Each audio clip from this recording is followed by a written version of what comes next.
Welcome back, everyone. This week on the Flying RuNR, Lucia and I dive into what has been a very exciting week in the running world. We'll be sharing experiences and thoughts around the iconic Melbourne Marathon Festival.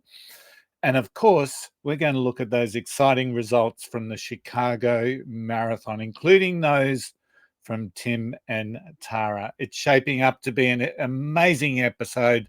Are you ready to run? Let's go. Welcome to the thrilling world of the Flying RuNR, brought to you by the Marathon Mates.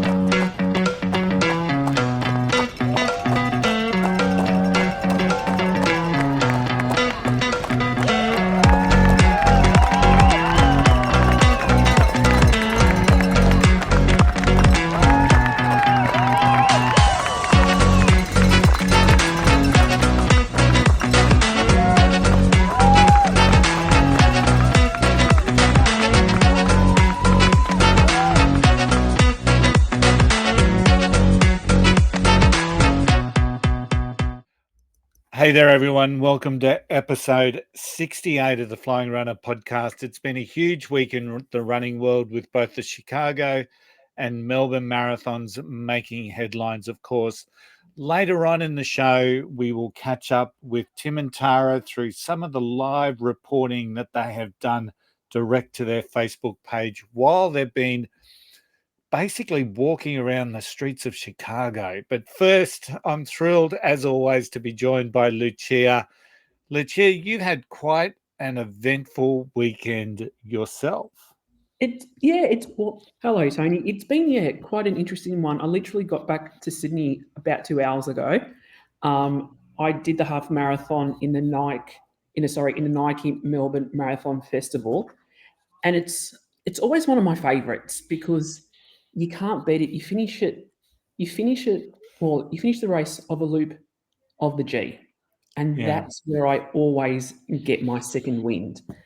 But it was a hot one. It was like Melbourne for once turned on the weather.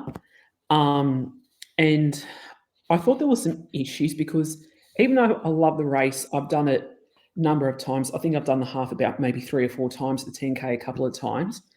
But this year, it was very congested. So basically, the marathon goes at 7, the 10K goes at 7:30, the half goes at 8. I understand why they do it that way because the marathon and the half marathon, the half marathoners do obviously the first half of the course exactly like the marathoners, but you can't get a good run probably for about 3 or 4 Ks into the race. Okay.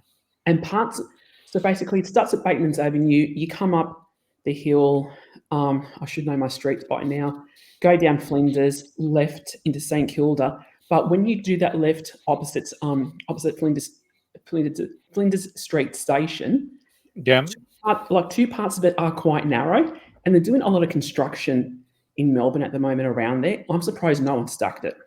Because at one point I saw a cone right in the middle of where we had to run. It's like, put a board or something over it during the race. So it was, and then about 2.5 Ks in, as we're going down St Kilda Road, I started having a coughing attack because it was a little bit windy and there was a lot of pollen from the trees. Yeah, I heard that, yeah. It was nuts. But the one thing I really like about it, so as the half marathoners are going down St Kilda Road to go into Albert Park, the marathoners and the half marathoners and the elite, with the marathoners and the half marathoner elites, they're coming back. So you can actually see them as they're coming past. So I saw Jack Rayner, Ryan Gregson, Jen Gregson, Jess Stenson. They just make it look so effortless. And it's really good because you get the opportunity to support them. Yeah. Brett Robinson as well, another Melbourne local, David Ridley. It's just like, that's one of my favorite parts about the course. But this year, like, as I said, hot day. One of my favorite parts of the course is as you're going around Albert Park and you go down the Formula One pit lane and there's a drink station there. So I'm thinking, okay, beauty, I know there's one there. I'll grab some water there. As we were approaching, they had packed up already. Oh, truly? Yeah, I'm like, you've got to be kidding me. I'm like, on a hot day, not to make sure you cater for everyone. I was lucky. I had some water on me, Yeah. but I'm like there were a lot of people who didn't have anything on them. It's like, come on, like all the tables were packed up, the volunteers, like they were going into the garage. I'm like, you've got to be kidding me. So they need to do some more work there, and because it was late, I don't think they took that into account. I don't think they put on any extra drink stations, or even maybe not having big ones. Like instead of having one big one, have two smaller ones and spread them out a bit more. Yeah. So it was That just, just doesn't seem right, does it? oh no, it was like, I don't think the drink stations were close enough. Yeah. And then the other thing that made me laugh, like we've all complained about the crowd support in Sydney. It's like, if Sydney's going to be a major, they need to fix the crowd support. Yeah. After yesterday, I'm like, no, Sydney actually does it. Like, don't get me wrong, like when you're in the MCG, the crowd's brilliant. Like certain parts of the crowd is great, but when you're going around Albert Park and some parts, it's like there's no one. So I'm like, I Yeah. take it back. Like even with the on-course entertainment, there was a couple in Albert Park. They were doing salsa, or I can't remember what it was now. I'm like, that is random. So I take back anything I've ever said about Sydney and entertainment and the crowd support, because Melbourne does it worse. I never thought I'd say that. I know when Sharon and I ran Melbourne in 2019, because our first one was New York, and then the following year we ran Melbourne. And I'm thinking to myself that, geez, we were spoilt running New York as the first marathon, because there's an expectation then of crowd support. And of course, you run Melbourne and it's completely different. I watched the race, and I watched the stream. The unfortunate thing is, as you were coming into the G, I said to Sharon, "Oh, Lucia, we'll get to see her across the finish line." Oh no, we didn't, because that's when they're going to say, "Let's go to our sponsors," and they played like 5 minutes of sponsor ads. So well done, but they weren't to know, and I guess the sponsors need their moment in the sun. But yeah, I watched the.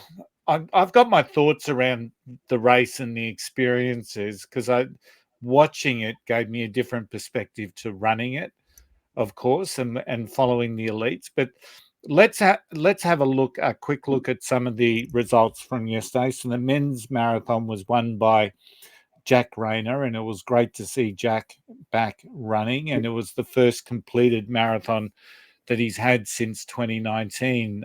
He pulled out, had a DNF in the Tokyo Olympics. But Jack seems to have changed his body shape quite markedly, because I used to see Jack all the time at Gold Coast halves and Sunshine Coast halves. He was the Australian half marathon champion there for a long, long time. But he won in 2 hours 11. Ryan Gregson came second in 2:13. And Christopher Dryden was 2:18. The interesting thing about the men's marathon is that about the 15K mark, Reese Edwards broke away from the pack. There was a pack of four, which quickly then became a pack of a pack of two that were chasing down Reese. But Reese really faltered. He broke away around the 15K mark, and I think he ended up about 6 or 7. So not an incredibly smart move. And the commentators were saying he left his run too late the year before, so maybe he brought it in too early this time. So in the ladies, Jen Gregson won into. Amazing. Yeah, she did. She looked like she was in a bit of pain coming into the G. I think her paces kept with her for the 33K, and you could see that she was great effort, resilient effort, but you could see she was in a bit of pain. I'm not quite sure what went wrong. But 2:28, Sarah Klein was second in 2:31, and Kate Mason 2:34. It was a really a great marathon, and it was just, as I said, it was just great to see Jack RuNR back leading the charge. And I think he's done a fair bit of strength work, because I know that he had injuries that was preventing him from fulfilling his marathon journey. So hopefully that's a bit of a stepping stone. So in the half marathon, sorry, Luch. And I was going to say, also with Ryan Gregson, apparently it was a PB for him too. Oh, that's awesome. That is awesome. In the half marathon, Andy Buchanan pretty much just he took the lead. He blitzed it. There's no other way I can say. 1 hour and 1 minute 42. Strinzis was second in 102, and Liam Bowden in 102 as well. So quite tight for second and third. 0.8 of a second or something, 0.8 of a second between them. And the ladies' result was amazing in the half marathon. That was a pack for most of the way. And as they're coming up to the G, Jess Stenson had the lead, and Leanne Pompini was in second, and Izzy Bat-Doyle was a little bit behind. But all three ladies, but Leanne took the lead going into the G, and she maintained it with all three ladies on the same lap, which is probably the closest race of the day. Leanne in a time of 109.01. Jess was a time of 109.04, and Izzy was 109.09. So an amazing race in the half marathon. And if we can just go back to the women's marathon for a sec. So a few episodes ago, our listeners would have remembered we had Alice Backey on, and she had her strategy. Her plan was to run on non-consecutive days, 10Ks each of those runs, and that was it. So it was 4 runs a week, and then she was going to do Pilates the other days and so forth. And this was her first marathon. She came in at 3:03. Yeah, amazing result. It was just like, and then it got some of us thinking, well, if she can do that on that kind of training, maybe we can give it a crack. Yeah, I was talking to Sharon about it but Alice was doing 4 10K runs every week. And so she was still doing, I guess, the load of a marathon every week. But yeah, it was amazing. And you've jumped the gun on my run sheet, Luch, but that's all right, because no, that's all right. Before I went to Alice, I just wanted to talk about Brett Robinson, because he did come seventh. He did come seventh in the half, and obviously Brett's still hampered by some injury. So he still a credible time, 106.29, came seventh on gun time, and still struggling. As we know, he pulled out of the Paris Olympics through injury, which actually gave Andy Buchanan the opportunity to run, and Brett's obviously still not 100%, which is a shame. So, which is a big shame. So let's talk about Alice. So her time 3:03.41, which was incredible, and her splits were so consistent, because tracking her, she started doing like 23 for the first 5, 23 for the second 5, 22 for the third 5. So she got quicker, 21 for the fourth 5. And her last, the split between 35 and 40 was 20 minutes. So she got quicker as she went, which is incredible. And did you see her post today on Instagram? Because because at the 35K mark, as she was going past that, a guy yelled out to her, "Is that Alice Beakey?" I was certain you would have blown up well before the 30K mark. So that gave it the extra oomph just to keep going for that last 7K. So it was just a phenomenal effort. It was just Yeah, and I can't wait to hear more from her in relation to how it felt. And on her post, she's not sure if she'll ever do a marathon again. Marathons are an indescribable, beautiful beast. And if I ever did one again, I'd be doing the same personal program. So maybe there's something more to it. So I can't wait for her to dissect it in more detail so we can truly understand how that journey went for her on race day, because there's a lot of unknown in there, isn't there, in relation to yeah, just absolutely phenomenal. I do have to make some comments about Melbourne. So I found the Melbourne Marathon Festival is quite unique and people love it, right? Yeah. And you've already talked about the starting times. The marathon kicked off at 7, the 10K at 7:30, the half marathon at 8. And it's really interesting as the finishes start to come in, because you have the 10K winners first. And then when the half marathoners come into the G, you've still got the 10K people coming into the G. So there's a bit of you sort of watch that and go, oh, yeah, because it just doesn't sort of feel right to have like the lead runner in the half, Andy Buchanan, sort of battling the crowds of the 10Kers who are coming in. And that continues, I guess. And then as you come into the G, you've got a separate lane for each of the main races that are going on. So, but what I found really interesting, Luch, and I didn't notice this when I actually ran it in 2019, is that the courses converge at many different stages, and you were talking about it. But there's no, like, as you were witnessing the marathoners coming back in so many, the parts that I remember or recall, there's no barriers between the people going out and the runners coming back. So it's almost fundamentally, I know it's on different sides of the road, but there was nothing stopping one of those runners from, heaven forbid someone would do something. But I just found that a bit odd too. Well, as we were coming out of Albert Park and the marathoners were coming back up from St Kilda, so there were barriers. So at one point, so the half marathoners were on one side, and the marathoners on the other. But how close the crowd does get, very similar to because I was actually talking about this with a friend that I caught up with post the race yesterday. Was it? No, it wasn't Boston. But how the crowd gets really close to the runners, and as you say, God forbid that someone doesn't do something, but there are a number of parts in which the half marathoners and the marathoners kind of overlap, and then you've got to be careful, because as you're coming up through the Botanic Gardens, and then they have the split, so half marathoners to the right, marathoners to the left.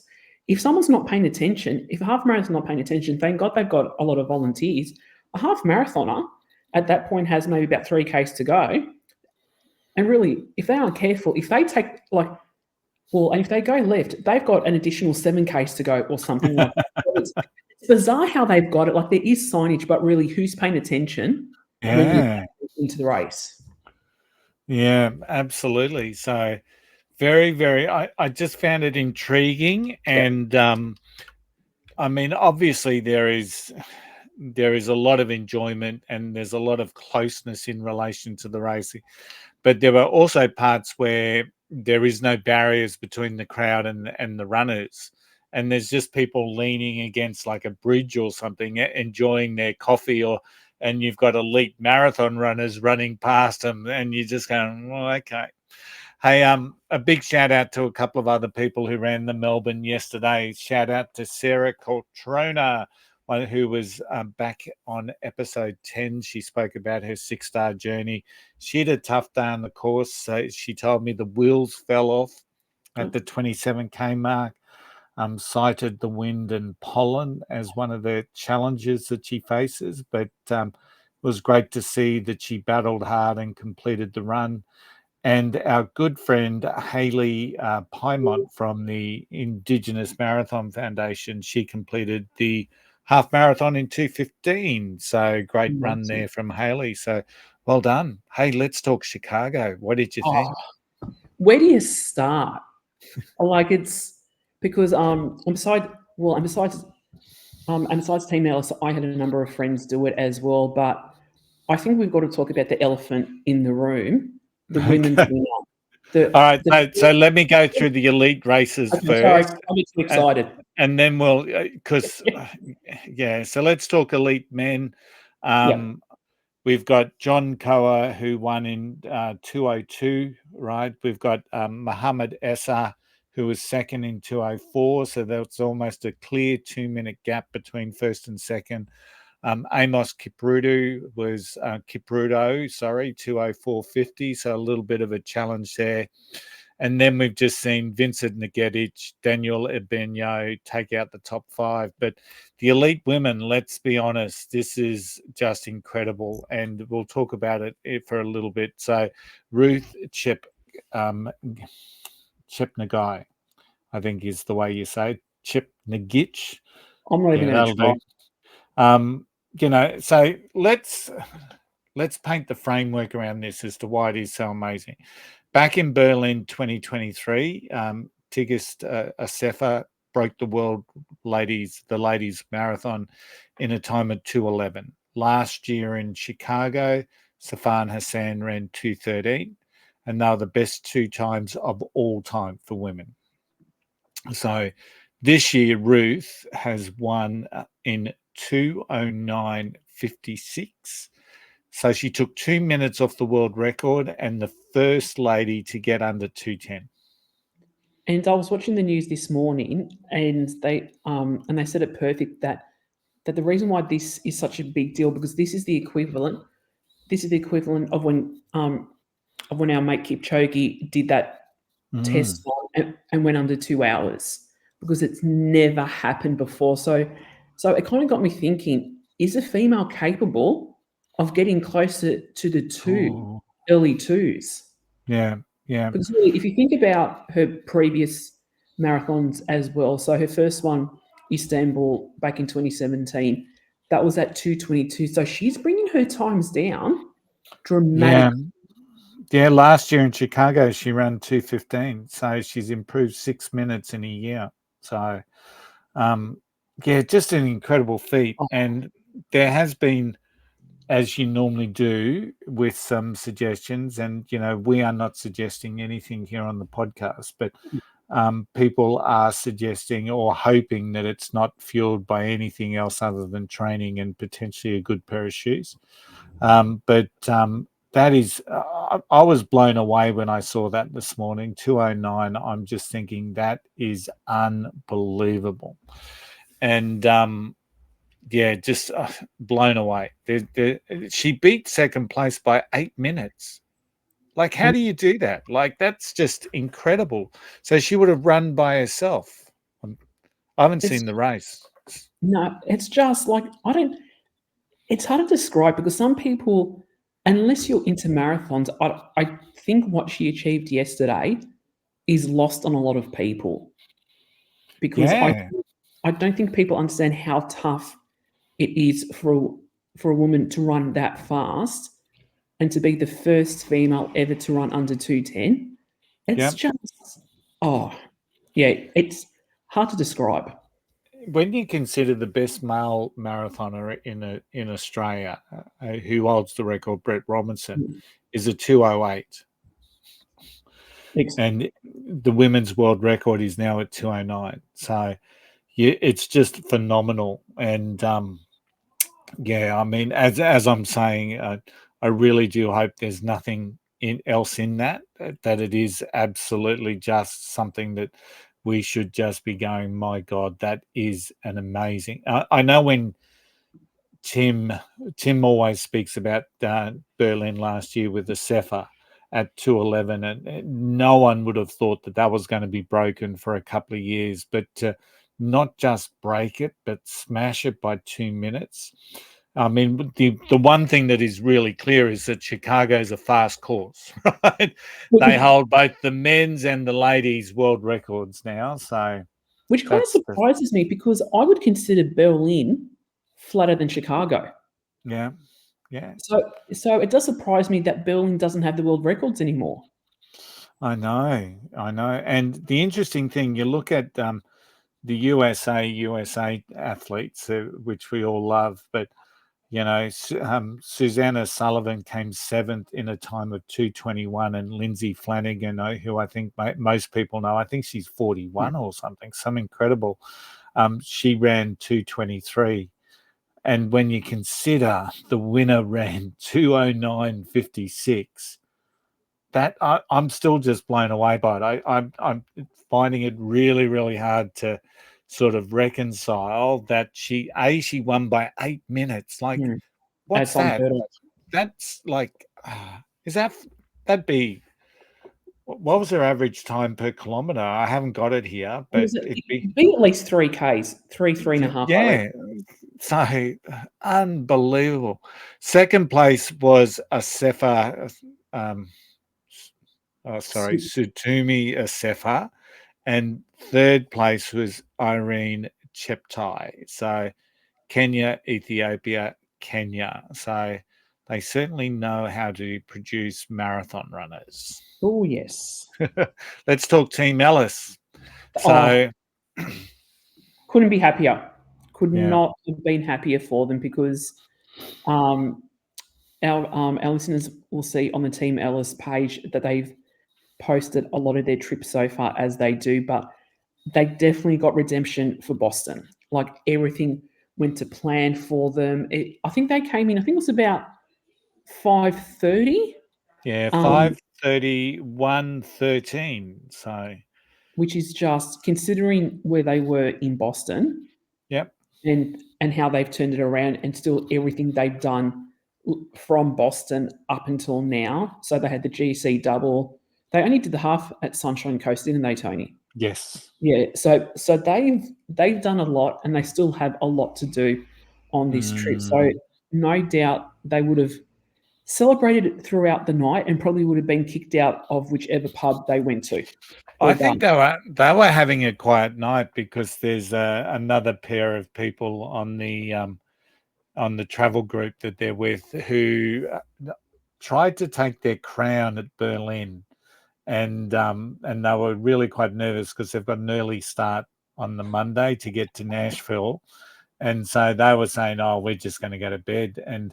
And bugger, I know their names, but I won't mention it. But this other young couple are really out to get the Team Ellis crown of party. But yeah, just and Tim spoke on the last episode, so they wanted to turn around 2:30 to 2:40 at the halfway mark, so they turned at 2:41, so pretty much ideal.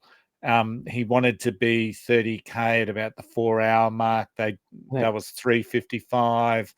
I don't think they walked, they very steady around the 7 to 8 minute kilometers all the way through. So just a very consistent run, and 5:31 is a fantastic time. So what they did say on their page, on Tara's Facebook, Chicago Marathon, done and dusted, amazing course, fantastic atmosphere, couldn't have asked for better running conditions, and everything went exactly to plan. Now it's time to celebrate and have a champagne or two.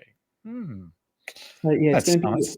Yeah, so really looking forward to hearing more about it when they get back. Because Niagara is in a week and a bit. I think they've got Niagara. They've got a week off because Niagara's the week before New York. New York. Yeah. So I think they're doing a park run on next Saturday or the following Saturday, and then I think they're also doing one when they're in Toronto for Niagara. So they'll do 2 park runs, Niagara half, and then head to New York. So. And just a shout out to a listener of the podcast, one of my friends from my run club, Marianne.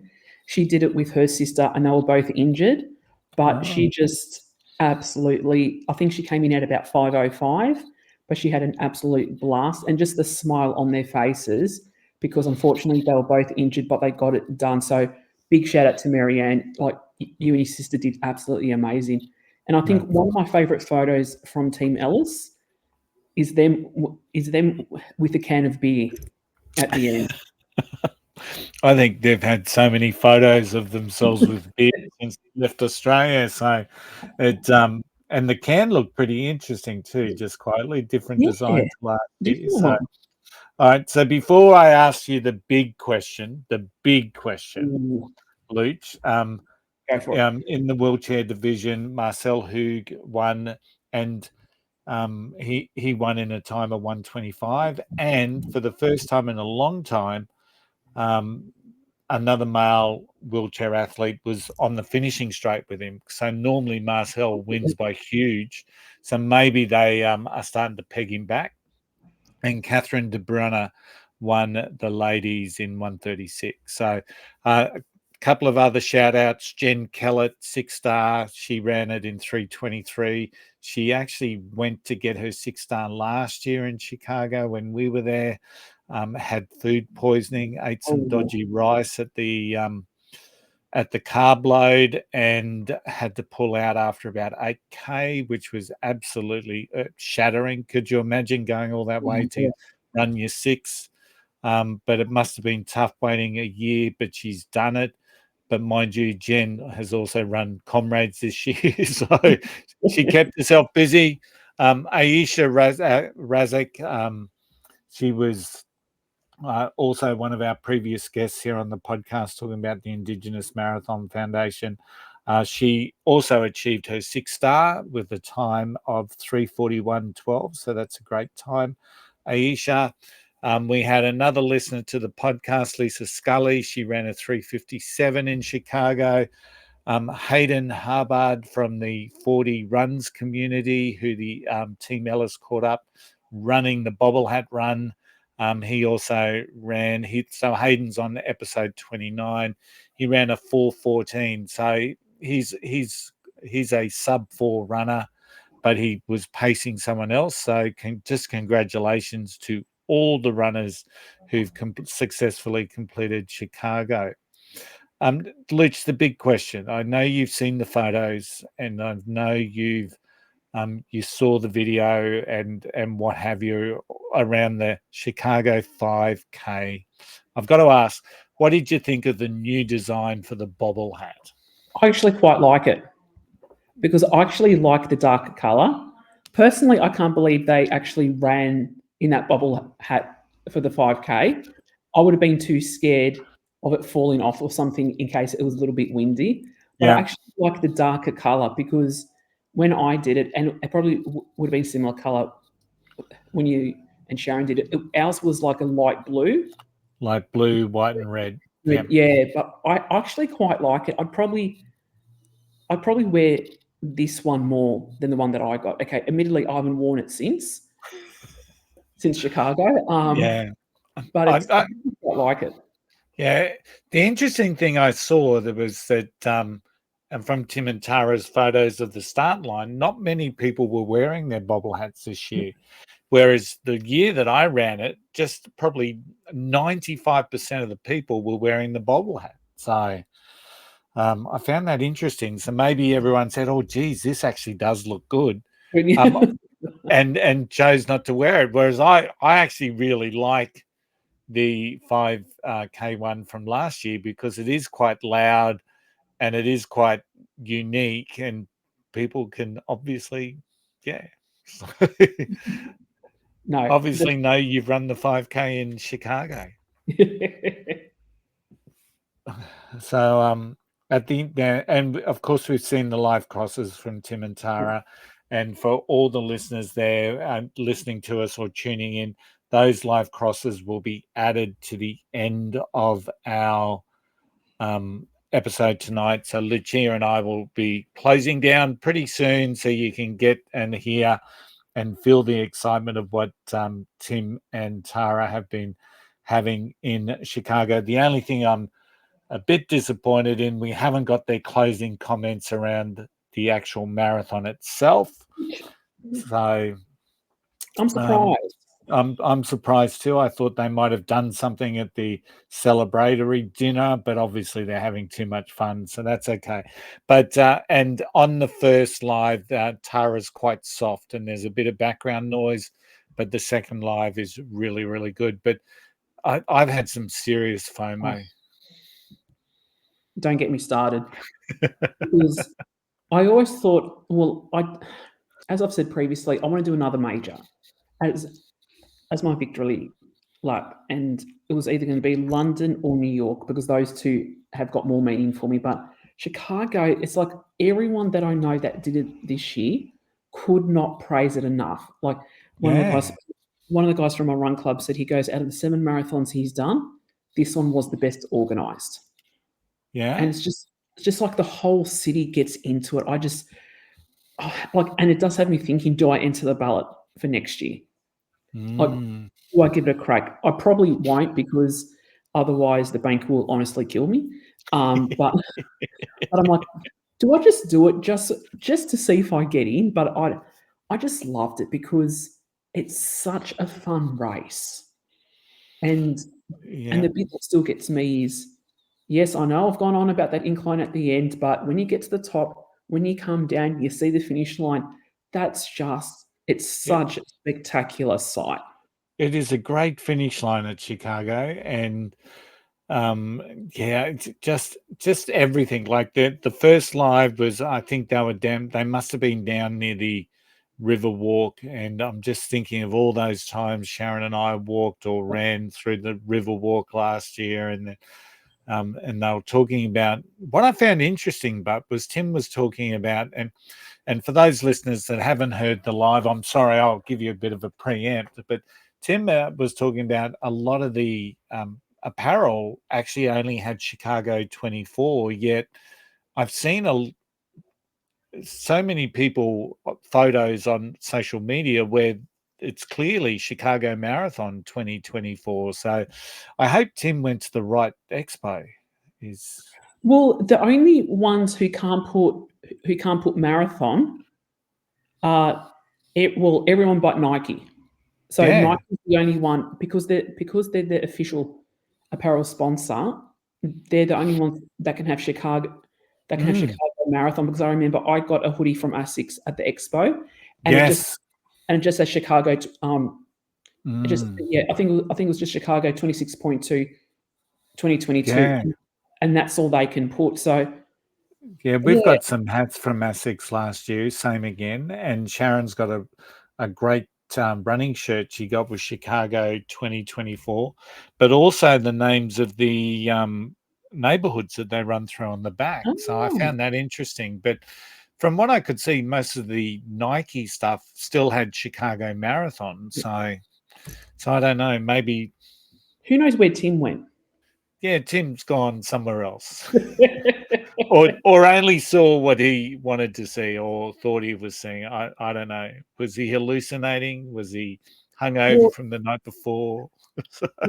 And as our listeners may know, Tim's not into the merchandise. Tara is. Yes, yeah. So it's quite funny going to an expo with them, because I remember at Boston, I reckon if Tara was left on her own, or if not, if Tara was with me, Tara would have brought more, 100%. Yeah. All right. So, Luch, it's been pretty cool chatting with you, but we do have a dilemma, and I'm going to throw this one to you, because usually at this stage we've got Tim's tip, but Tim's not here, and I am going to open that up to you tonight to provide a tip as a very able replacement for Tim. So, what would your tip be, Lucia? First of all, I've got to say it's an honor to do Tim's segment, so I hope I do him justice, because otherwise I probably won't hear the end of it from Tim, and it may be the last time I'm on the podcast, listeners, so who knows? You will probably get some detailed feedback. and how my tip is not completely on the run sheet, so I am going to go a bit rogue here. So what my tip is ultimately is, it's about your plan. If it's okay for your plan not to go to plan on race day, because you can only control what you can control. So yesterday, even though I wasn't going for a time in Melbourne, but body was feeling fine, I had no injuries, so I thought, you know what, I'm going to give it a crack. Let's see if I can get a decent half time. But then after having a coughing attack at 2.5 Ks, the heat got to me. I'm like, do you know what? I just threw the plan out the window, and the plan was just to have fun, because the last thing that you want to do is put your body under more stress, thinking, I have to achieve this, I have to achieve that. And you've got to, as long as you can take away something from that, that's probably the main thing. And that's what I've really learnt over the last couple of races I've done. It's okay for the plan not to go to plan, but what have you taken away from the plan not going to plan, and in which you can incorporate? I know, like, I probably should have changed the words a bit, but it's ultimately learning. It's ultimately learning from it, and you can't control everything on race day.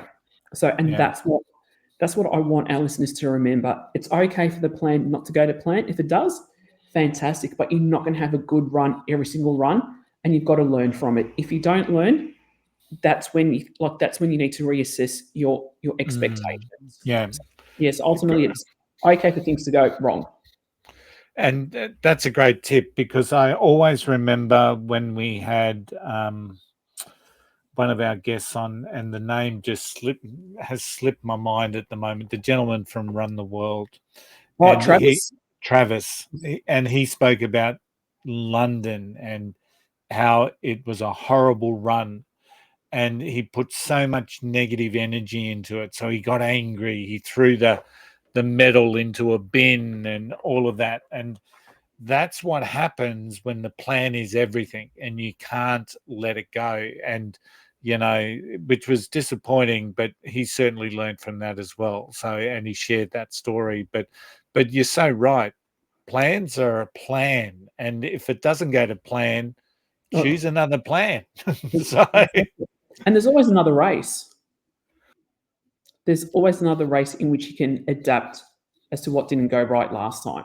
Yeah, and we're seeing a lot more now of and I talk about this in one of the upcoming Out and Back episodes, where a lot of the influencers are now starting to say, look, majors are majors. They're probably not the place where you're going to pick up your PB. And because there's just so many things that could potentially impact you. So, and for you yesterday, it was funny when you said coughing attack. I thought you said coffee, and I thought, Lucia stopped for a coffee? But that wouldn't surprise me, Luch. No, well, don't joke. So as we were coming back up from Albert Park on St Kilda Road, there's a McDonald's on the right-hand side. I'm like, do I stop and go get a cold drink and keep going? I'm like, no, it's like, just get to the end. But the amount of times I've thought during a race, I could actually stop at Macca's and get a cheeseburger and keep going. So that's like my mindset has now changed. Like, I'm going to enjoy my races and not necessarily focus on times, because this is what I'm about to say. I don't want it to seem like I'm a snob or anything like that, but I've achieved a 6-star. I don't have to prove anything to anyone. Yeah. So while my body lets me, I'm still going to do it. And my objective is just to beat the cutoff time. Yeah. Yeah. Fantastic. Sharon talked the other day, because we didn't have a great run on Saturday, and Sharon's still having some challenges with things like cramps and whatnot. So, and she said, it's all right, we got 11 hours to do New York. I said, we're not doing 11 hours out there, Sharon. No. So, but anyway, we'll see how we go. Anyway, thanks so much for your tip, and Luch, it's been wonderful just joining us. We're going a little bit off script as well for next week, so we're going to do, and if it's okay with you, let's do a deep dive into the Niagara Falls Marathon, because that one really, it's unique, isn't it? It's the only marathon, I believe, that crosses international borders. So I'm really. There's another one. Oh, is there? Yeah, there's one. I'll try and find it for next week, but they run in one tunnel. Sorry, they run into a tunnel, I think, from the US side. Yeah. When they come out of the tunnel, they're in Canada, and then they come back. I'll find it for next week. Yeah, so I'm really interested in how they do border control there, because they haven't learned how to do it at their airports yet. So wouldn't it be funny? You get to a certain stage in the marathon, they say, passport, please. Reason for visiting. That would actually be well, we should ask our ambassador. Yeah, absolutely. We'll send them a question. So, because of course the Niagara Falls is the next event that Tim and Tara will be doing on their overseas vacation of sorts. So, I'm excited to have a bit of a deep dive. So, Luch, we're going to finish off this episode, but at the end of this episode, for our listeners and viewers, you will see the Facebook Lives from Tim and Tara. And you'll see the excitement, you'll see the sights, the sounds, the feelings of what they're going through. You can see the true joy in their faces. So make sure you disregard me and Luch saying farewell and stay online, because you need to see that. So, but anyway, Luch, with that, I'm going to say farewell. Thank you, Tony. I'm going to say thank you for joining me tonight. So, and great effort at Melbourne. And as we've been saying, I'm going to finish off the way we normally finish off. If you've enjoyed the show, please like, subscribe wherever you've listened or watched. Videos available on Spotify and YouTube, and audio is just wherever you listen to good podcasts. Every step forward is a victory. Lace up, hit the road, and we're going to catch you on the next episode. Stay tuned for the Facebook Lives, and happy running. Happy running, guys.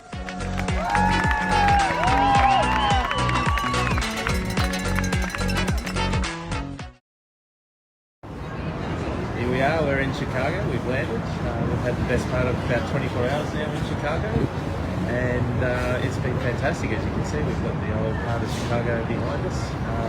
Really nice, beautiful city, and we're getting some fantastic weather at the moment. It's lovely weather. We've actually been very, very fortunate. Today's going to hit 28 degrees, I think it is. Yep. But marathon day is only going to be 19, so that'll be good. Yeah. And so what did we do yesterday? We went down to the expo. So we got Expo. We were the first people into the expo, actually, on the first lot of people. We've been lining up for really long. But it was a really, really nice expo. Fantastic. If you are looking for a really good expo to go to, I highly recommend Chicago. It's probably one of my favourites so far.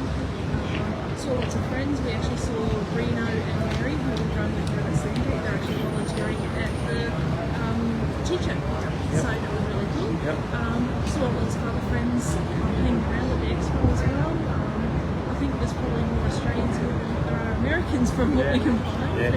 But it's fantastic. Chicago expo itself has got lots and lots of freebies, lots and lots of different types of merchandise products, as well. lots of different products. Even for Tony, yes, there was some housewares companies there still. Not as many as Boston, and lots of hair product companies. There was even a kitchen knife demonstration as well. So I don't know why we get that at a running expo, but it's all there. As well as all the usual things. Now, what was your thoughts on the merchandise? Sorry, you love your runner's jacket? How was that? Look, Lucia has pointed out that it's very, very good. I would tend to agree. It is extremely like Capri chocolate like purple.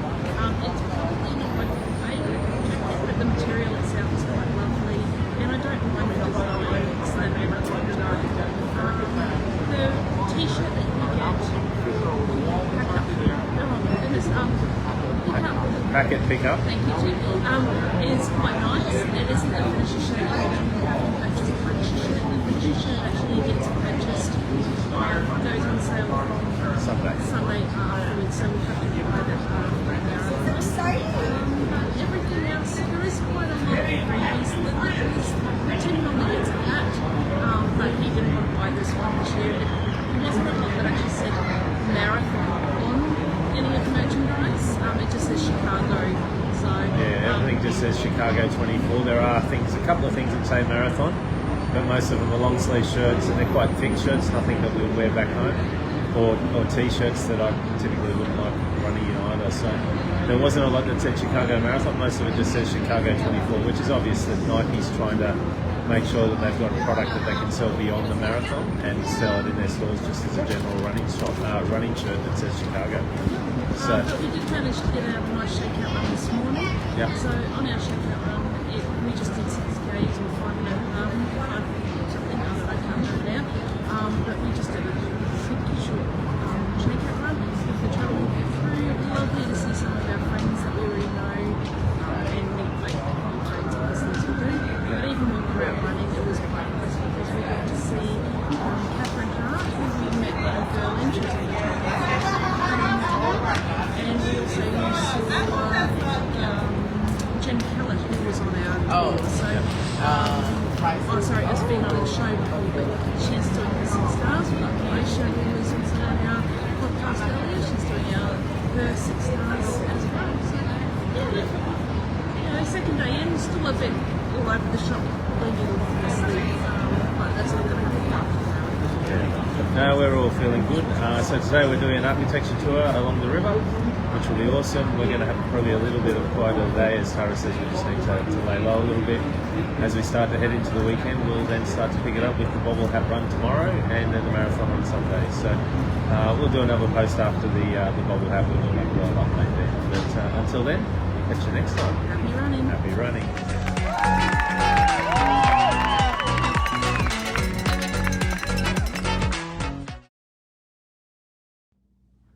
Hey everyone, we're back again. We've just done the Abbotts 5K Chicago fun run, I guess. It's fun run for us anyway. Bobble hat run. The bobble hat run. So we're wearing our bobble hats. Yep. How'd you find it, Tara? It was great. It was a really nice course, nice and flat. It's very easy. It was just a great way to shake it out before tomorrow's marathon. We ran into lots of friends. So we ran with Ross and Sharon, who are big podcast listeners. We also ran with Marianne and Melody, who are good friends of the podcast as well. And friends of Lucia's. And friend of Lucia's. Yeah. Excellent, yeah. But it was a really, really lovely run. We also ran into one of our former guests who is from the UK, and his name is Hayden.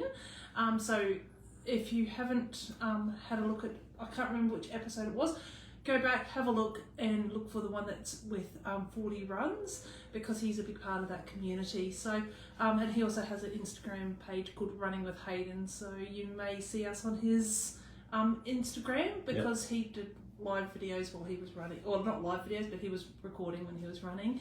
But no, the course itself was very, very lovely, flat.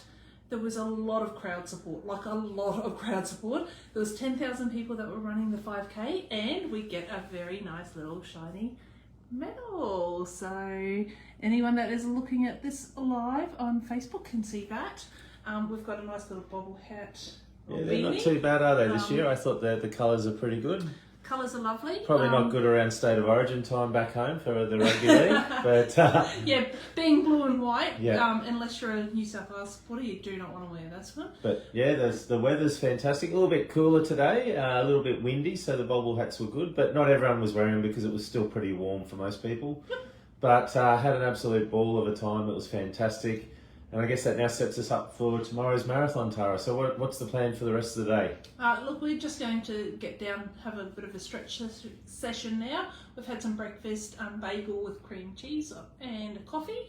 So after the race, though, they do give you a whole heap of stuff. Yeah. So you've got water, you've got electrolytes, you've got your fruit, you've got donuts. You've got bars of all fruit things, and yeah, there's a lot that they get given afterwards. So I didn't eat any of it myself, only because I've got a sensitive stomach, as a lot of our listeners know. Tim happily ate all of my donuts. 4 donuts. Lucia would be proud of me. 4, but they're only little donuts, but they're still good. 4 donuts.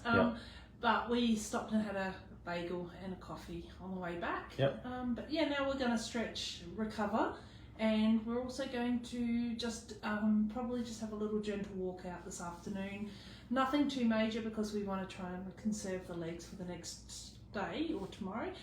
The 42Ks, 42.2Ks. Yep. So, yep. Yeah. And we've got carbo load dinner tonight with our Travelling Fit crew. So having an absolute ball of a time here in Chicago. It is a fantastic city to come to and visit. We love it, don't we? We do. It's a really, really lovely city. So anyone that gets a chance, come to Chicago, whether or not it's for running or if it's just for a visit, highly recommend it. It's a beautiful city, beautiful people, and we were just actually fortunate enough to watch the bridges go up for the sailing ships to come in off the lake for the winter, because it's coming into winter here.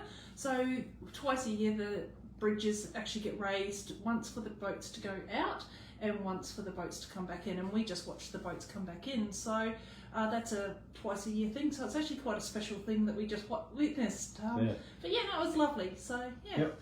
All right, well that's us. That's a wrap for today, but we'll rest up and sleep well, and we'll check in after the marathon tomorrow, probably from the celebration dinner, and we might have a couple of special guests there if we can find them for our for their 6-star celebration. Absolutely, yeah. We'll see if we can find our 6-star friends that we'll do a live with them. Yep. Yeah. All right. Excellent. Until then, happy running. Happy running. See ya.